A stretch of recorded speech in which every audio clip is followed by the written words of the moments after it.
बिजनौर के नगीना इलाके में केशव प्रसाद मौर्य खराब मौसम के चलते नहीं हो सके कार्यक्रम में उपस्थित।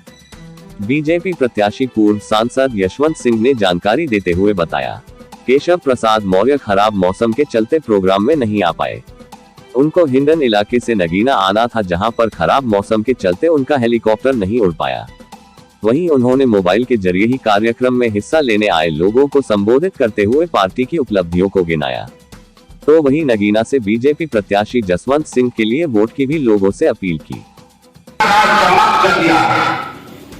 और पहले आपकी बात के प्राची है कि पश्चिम हो या पूर्व हो, उत्तर प्रदेश का कोई ऐसा क्षेत्र नहीं था जहां गुंडे अपराधियों से उत्तर प्रदेश की जनता की कौन कहे, पुलिस और प्रशासन के अधिकारी शोषण का काम करते हैं, तो दूसरी और एक समाजवादी के कार्यकर्ता भी।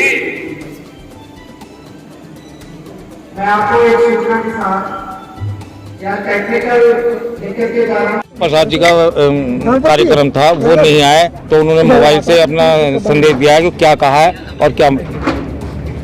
देखिए, उन्होंने कहा है कि भारतीय जनता पार्टी के नेतृत्व में केंद्र की सरकार और प्रदेश की सरकार चल रही है और दोनों सरकार विकास के लिए पूर्ण रूप से लगी हुई हैं। चाहे नेशनल हाईवे की बात हो, चाहे चिकित्सा में मेडिकल कॉलेज खोलने की बात हो, चाहे जनता के बीच में जितने भी सुविधाएं होती हैं, सामान्य सुविधाएं, मकान की सुविधा, लेटरिन की सुविधा, गैस सिलेंडर की सुविधा, बिजली की सुविधा, ये सब भारतीय जनता पार्टी के कार्यकाल में प्रत्येक व्यक्ति को मिली हैं।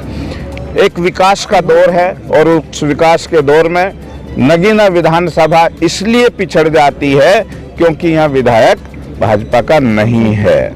इसलिए उन्होंने कहा है कि भाजपा को जिताओ और डॉक्टर यशवंत को अगर आप अपना विधायक बनाते हो तो विकास यहाँ पे चरम सीमा पर होगा।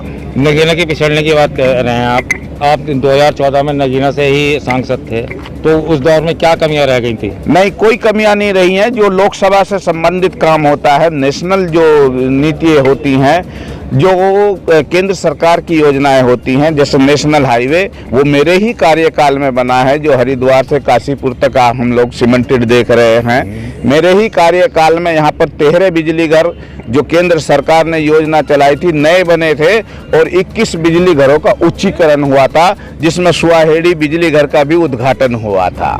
मेरे ही कार्यकाल में हम लोगों के रिक्वेस्ट में ही माननीय मुख्यमंत्री जी ने यहाँ पे मेडिकल कॉलेज सैंक्शन किया था, जिसका उन्होंने अपने भाषण में खुद भी उल्लेख किया है।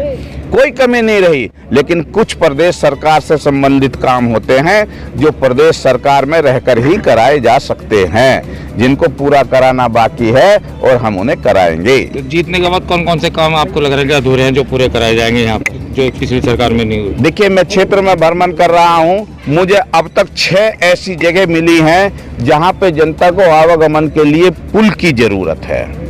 जो मुख्य मार्ग का लोगों का अवरुद्ध हो जाते हैं बरसात के दिनों में, वो 6 पुलों का मैंने अपने आप सबका संज्ञान लेके अपनी लिस्ट में बना लिया हूँ।